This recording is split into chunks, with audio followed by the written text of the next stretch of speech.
আসসালামু আলাইকুম ওয়া রাহমাতুল্লাহি ওয়া বারাকাতুহু। জিলহজ মাস প্রবেশ করার সাথে সাথে অসংখ্য জায়গা থেকে একটি প্রশ্ন বারবার করা হচ্ছে, সেটি হচ্ছে একজন ব্যক্তির কাছে কত টাকা, কি পরিমাণ সম্পদ থাকলে কোরবানি দিতে হবে। সেই বিষয়ে আজকে আমাদের এই পর্বের আলোচনা। আপনারা জানেন রব্বুল আলামিন পবিত্র কোরআন ইরশাদ করেন, ফাসল্লি লিরাব্বিকা ওয়ানহার। আল্লাহ বলেন, হাবিব আপনি আপনার রবের জন্য নামাজ পড়ুন এবং কোরবানি দিন।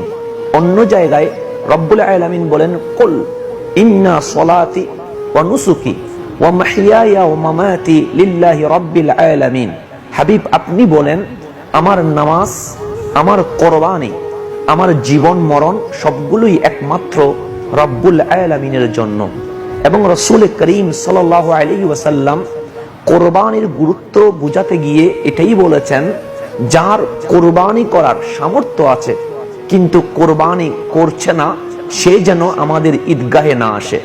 কোরআন এবং হাদিসের এতগুলো মর্মবাণী আমরা দেখে বুঝলাম রব্বুল আলামিনের তাগিদ এবং হাদিসে পাকে রাসূল করিম সাল্লাল্লাহু আলাইহি ওয়াসাল্লাম কোরবানির প্রতি যে উৎসাহ দিয়েছেন, সেগুলোকে বিবেচনা করে ফুকাহায়ে কেরাম এই রেজাল্ট দিয়েছেন, কোরবানি করা একজন সামর্থ্যবান মুসলিম নরনারীর উপর ওয়াজিব।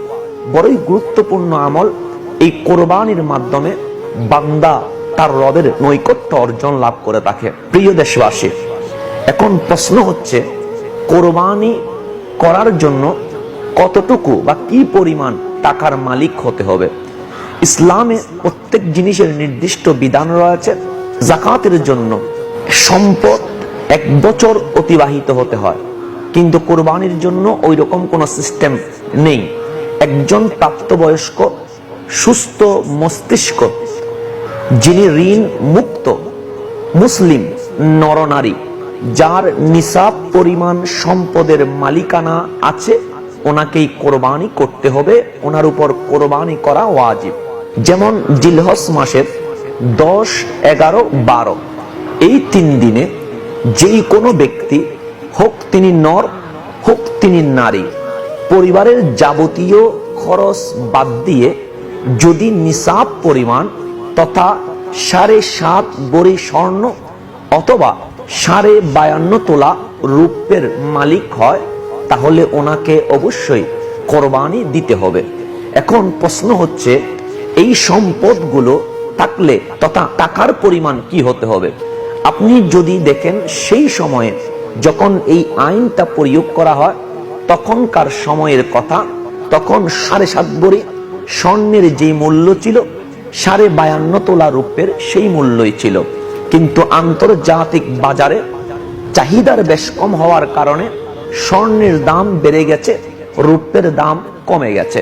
যেমন 7.5 ভরি স্বর্ণের বর্তমান মূল্য যদি বলেন 22 ক্যারেট, তাহলে দেখবেন 7.5 ভরি স্বর্ণের দাম হবে 5,40,000 টাকার উপরে। আর যদি বলেন সনাতন পদ্ধতি নিয়মে স্বর্ণের দাম, তখন হবে প্রায় 4 লাখ টাকার কাছাকাছি। কিন্তু 52.5 তোলা রূপের দাম কত হবে? যদি বলেন 22 ক্যারেট রূপ্য, তাহলে 52.5 তোলার দাম হয় 80,000 টাকা মতো। সনাতন নিয়মে যেই রূপ্য রয়েছে সেটার মূল্য 48,000 সামথিং হয় 52.5 তোলার দাম।